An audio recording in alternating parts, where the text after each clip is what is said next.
Guys, बहुत ही कम लोग ये जानते हैं कि पेप्सी एक ऐसी कोल्ड ड्रिंक कंपनी थी जिसकी खुद की आर्मी भी थी। जी हाँ गाइस, साल 1989 में दुनिया की सबसे बड़ी कोल्ड ड्रिंक कंपनी में से एक पेप्सी के पास दुनिया की छठी सबसे बड़ी आर्मी थी, जिसमें आर्मी के अलावा 7 पनडुब्बियां, एक युद्ध कोट, एक क्रूजर और एक जहाज भी हुआ करता था।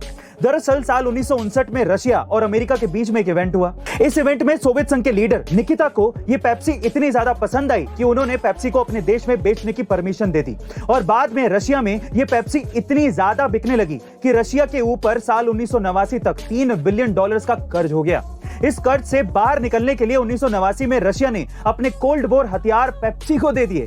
ये हथियार इतने ज्यादा थे कि उस टाइम पर पेप्सी के पास दुनिया की छठी सबसे बड़ी आर्मी हो गई थी। गाइस, क्या आप इसके पहले तक पेप्सी का ये अमेजिंग फैक्ट जानते थे? और अगर नहीं तो कमेंट सेक्शन में जरूर लिखेगा। गाइस, आजकल लोग 30 से 40% तक इनकम टैक्स देने में भी परेशान हो जाते हैं, लेकिन क्या आप ये जानते हैं कि इंडिया में एक समय ऐसा भी था जब पर्सनल इनकम टैक्स 97% यानी कि 97% तक पहुंच गया था। जी हाँ गाइस, ये बात है साल 1973 की, जब इंदिरा गांधी सरकार के अंडर पर्सनल इनकम टैक्स को 10% से लेकर 85% तक बढ़ा दिया गया था। मतलब कि अगर आपकी साल भर की सैलरी 2 लाख रुपए है या उससे भी ज्यादा है तो आप पर 85% टैक्स लगेगा। इसके अलावा इस पर 15% का सरचार्ज भी अलग से, यानी कि 85% का 15% और कुल मिलाकर 97.75% टैक्स आपको देना पड़ता था। दरअसल सरकार ने यह डिसीजन गरीबी हटाने के लिए लिया था, लेकिन यह आइडिया इतना बुरी तरीके से फेल हुआ कि लोग अपना पैसा बचाने के लिए टैक्स फ्रॉड करने लगे। और जब सरकार को अपनी गलती का एहसास हुआ तो अगले साल से टैक्स रेट को कम करके 75% कर दिया गया। गाइस, क्या आप इससे पहले तक ये इंटरेस्टिंग फैक्ट जानते थे? और अगर नहीं तो कमेंट सेक्शन में जरूर लिखेगा। और ऐसे अमेजिंग वीडियोस के लिए शेयर, सब्सक्राइब एंड लाइक। मिलते हैं अगली वीडियो में।